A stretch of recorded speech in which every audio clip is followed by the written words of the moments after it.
Med nepravilnostmi, ki jih je na osnovi dostopnih podatkov v analizi navedel Krški Kostak, je tudi ta, da trenutne cene odvajanja in čiščenja v Šentjerneju niso oblikovane v skladu z uredbo.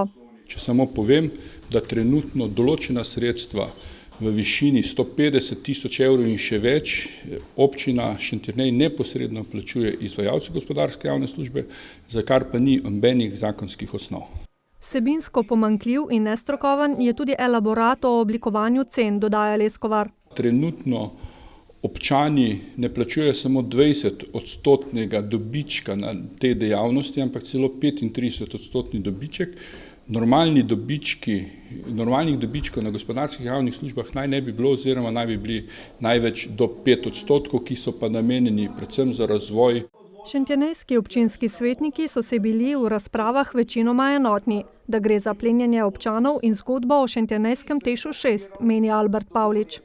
Dejansko mi bomo to preplačali po tako imenovanem oderuškem izplenu. Torej, tukaj je tam 35% donosnost na kapital ali pa na vložek, to je isto, kot da bi rekel, da si nekomu brezplačno odprla zadevo. Kakšna je bila razlika, če bi šli po koncesiji do konca, do leta 2041, po postoječi koncesiji, oziroma kakšna je bila razlika v plačevanju, če bi šli na prenos na javno podjetje?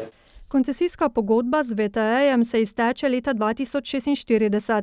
Kolikor se bo obdržalo oziroma se bo dejavnost razvijala v skladu s sklenjeno koncesijsko pogodbo, bojo občani občine Šentjernej lahko preplačali blizu 2 milijona evrov na račun te koncesijske pogodbe.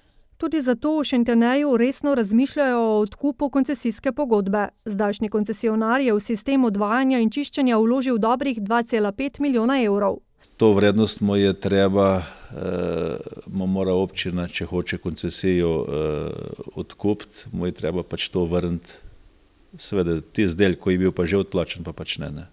Občina je odplačala že več kot 760 tisoč evrov. Z odkupom koncesije bi naloge začela izvajati novomeška komunala.